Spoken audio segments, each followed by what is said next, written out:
रीट के रिजल्ट में नॉर्मलाइजेशन होगा क्या, ये एक बड़ा सवाल है। इसका जवाब मैं आपको दूंगा। शिक्षा विभाग इसके बारे में क्या कह रहा है और रीट की विज्ञप्ति में इसके लिए क्या बोला गया है, और क्या ये नॉर्मलाइजेशन होगा तो आप सभी लोगों को नुकसान होगा या फ़ायदा होगा, इन सभी बातों पर हम चर्चा करेंगे। तो उम्मीद है ये वीडियो आपको पसंद भी आएगा। आप इसे लाइक और शेयर ज़रूर करें, अपने दोस्तों के साथ इसकी लिंक साझा करें। अगर आपने चैनल को सब्सक्राइब नहीं कर रखा तो सब्सक्राइब करके बेल आइकन को भी हिट कर दें। चलिए डिटेल से समझते हैं कि नॉर्मलाइजेशन होगा या नहीं होगा। सबसे पहला प्रश्न तो ये है कि ये नॉर्मलाइजेशन, जिसको हम हिंदी में बोलेंगे सामान्यीकरण, ये सामान्यीकरण की क्या आवश्यकता महसूस हो गई, ये नाम ऐसा कहाँ से आ गया कि नॉर्मलाइजेशन होगा। तो इसकी आवश्यकता इसलिए महसूस हुई क्योंकि रीट का एग्ज़ाम जो है वो कई शिफ्टों में हुआ, जिसमें शिफ्ट फर्स्ट 23 जुलाई को, शिफ्ट सेकंड 23 जुलाई को, शिफ्ट थर्ड 24 जुलाई को और शिफ्ट फोर्थ भी 24 जुलाई को। इन 4 शिफ्टों में अपना ये जो एग्ज़ाम है ये संपन्न हुआ है। अब नॉर्मलाइजेशन की आवश्यकता इसी के कारण से महसूस हुई है क्योंकि 4 पेपर थे अलग अलग शिफ्ट में, सभी पेपरों में प्रश्न अलग अलग थे। कुछ विद्यार्थियों को टफ पेपर मिला होगा, कुछ को आसान मिला होगा। सभी कहते हैं कि शिफ्ट फर्स्ट का पेपर आसान आया है, कुछ विद्यार्थी कहते हैं कि शिफ्ट 4 का पेपर टफ आया है, कुछ कह रहे हैं शिफ्ट थर्ड का पेपर टफ आया है। अब ये टफ है या आसान है, ये निर्धारित कौन करेगा? ये शिक्षा बोर्ड करेगा। कैसे करेगा? ओवरऑल वो क्या करेंगे कि एक औसत निकालेंगे कि मान लीजिए शिफ्ट थर्ड और शिफ्ट फोर्थ, इनके मान लो दोनों में 4-4 लाख बच्चे बैठे हैं एग्ज़ाम देने के लिए, तो पूरे के पूरे थर्ड शिफ्ट वालों के नंबर फोर्थ के बजाय कम हैं। इसका मतलब यह है कि थर्ड का पेपर टफ था फोर्थ के बजाय। तो विभाग को यदि ये महसूस हुआ तो वो क्या करेंगे, फोर्थ शिफ्ट में थोड़े से मार्क्स को बढ़ा देंगे।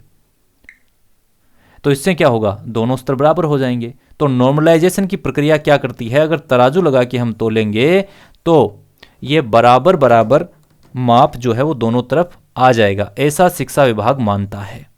अब इससे किसको नुकसान होगा, किसको फायदा होगा और क्या ये वास्तव में लागू होगा, इस पर चर्चा करते हैं। रीट की विज्ञप्ति में क्या बोला गया है इसके बारे में? उसमें यह बोला गया है कि यदि विभाग को आवश्यकता महसूस हुई रिजल्ट में तो वो नॉर्मलाइजेशन कर सकते हैं। अब ये अपने हाथ में नहीं है, ये तो विभाग तय करेगा कि नॉर्मलाइजेशन उनको करना है या नहीं करना। तो उनको यदि ये लगेगा कि किसी शिफ्ट का पेपर बहुत आसान आ गया तो उनके स्तर को टफ वालों के बराबर करने के लिए वो नॉर्मलाइजेशन की प्रक्रिया काम में लेंगे। अब अगला प्रश्न ये है कि इससे तो सर कई स्टूडेंट्स को नुकसान हो जाएगा। तो ऐसा नहीं है।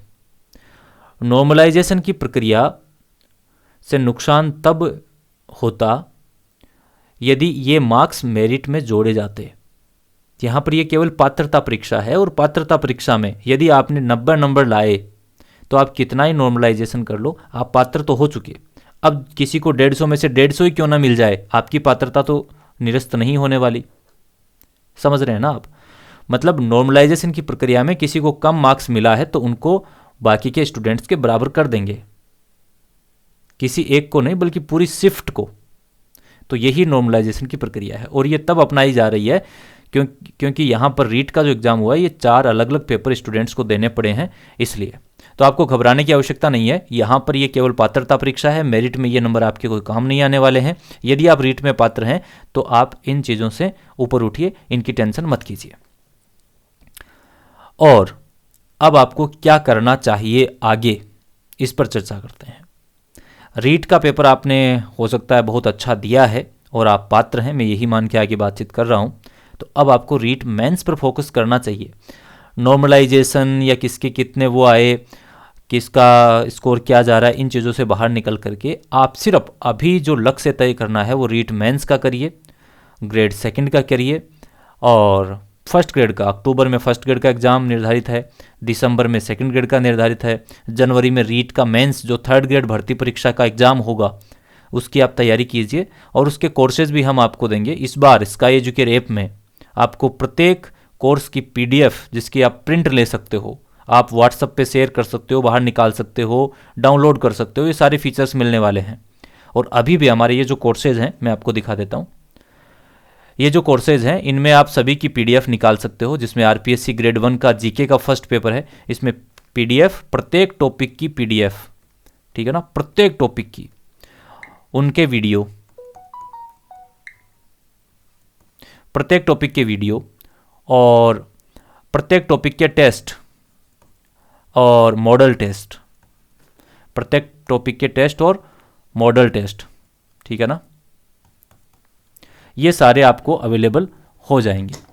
अब सवाल ये है कि सर कहाँ पर मिलेंगे? तो मोबाइल एप्लीकेशन है स्काई एजुकेयर के नाम से। कौन सा? ये है स्काई एजुकेयर। ये मोबाइल ऐप डाउनलोड कर लो।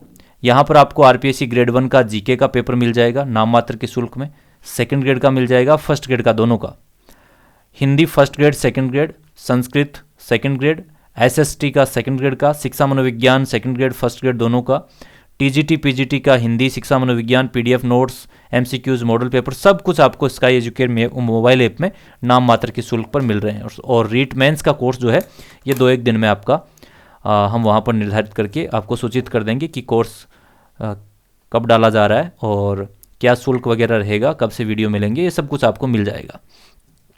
इसके अलावा जो अपना टेलीग्राम चैनल है उस पर भी पीडीएफ फ्री ऑफ कॉस्ट बहुत सारी डाली गई हैं, तो वो भी आपको मिल जाएगी।